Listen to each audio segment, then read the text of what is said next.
Talking to Paul Boyd, president of EFA Processing today. Paul, how are you? Doing well, thank you. Listen, this is our series on leadership and some of the things you're doing innovatively to lead this organization to the next level of growth. Lots of change you're dealing with right now.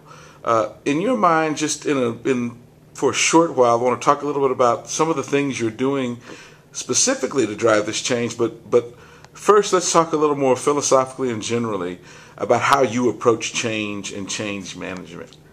Sure. Talk to me about how you feel when you know there's a bunch of change coming on and how you get ready to deal with it. Sure. Well, I think whenever you're dealing with a lot of change, especially putting yourself in the shoes of the frontline team members, it's difficult. There's a lot of uncertainty. So I think if we can just stay focused as a team of making sure that we communicate effectively, and then on top of communicating effectively, just having some clear goals in mind so that we can have a lot of little wins for the team, and then you kind of start chalking up those little wins and kind of work through everything so that you've got some strong communication about what the goals are, achieving those goals, and then keeping your eye focused on the end goal. Really helps the team feel good about it and just feel better in general. How do you know when it's working? Well, I think the biggest thing that you can see is just the results. And the results will come in people being happy, maybe smiling, open environment, communication. You can see things kind of flowing up through the organization freely, not just top down. And I think when you've got a lot of good feedback and ideas coming up from the team, you know that you're doing the right things and you're moving in the right direction. Good. Let's talk a little more specifically about some of the change you're moving through EFA. You've got a little under 200 folks, I guess, Yes. here in the office. You've had change kind of imposed from the outside, a whole new series of rules from the federal government that are changing the way the industry Yes. operates. You also have, obviously, what's going on in the economy. If you prioritize some of the specific things you're doing with the team right now, what do you think are the top 2 or 3 things you've got to get done over the next few months? The most important thing for us to get done for our team over the next few months is to make sure we keep our focus.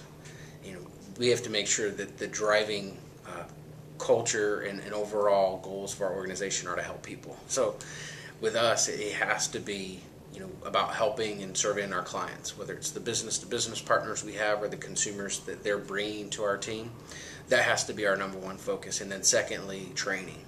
As we go into an environment where we're looking at new business models and we're frankly looking at maybe even new relationships, it's going to be very critical for our team to make sure that we stay on top of what's happening, what are the trends, and being really fluid.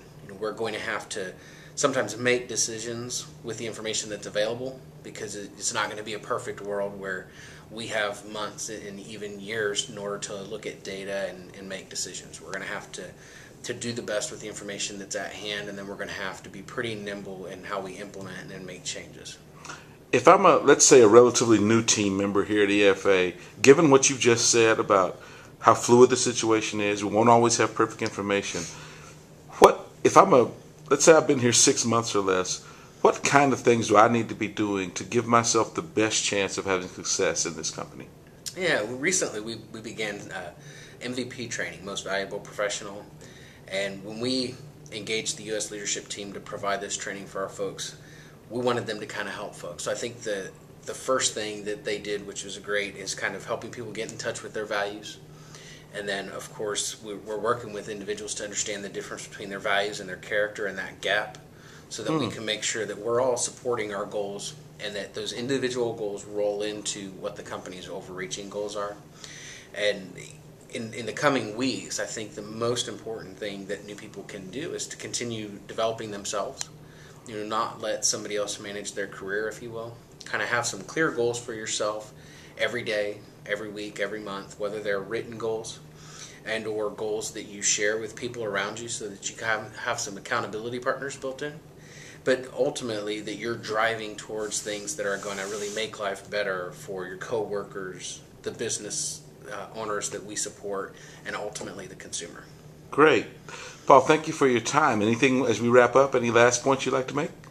I think the last thing that I'd like to just hit home is to have fun. Especially if you're helping consumers and if you're helping business owners, oftentimes we get caught up in the day-to-day minutia, or we get hung up in the weeds. Just have fun and realize that you're helping people, and that it takes a special passion to do that. Thank you. That's Paul Boyd, President of EFA Processing, with this latest leadership update. Thanks. Thank you, Eddie.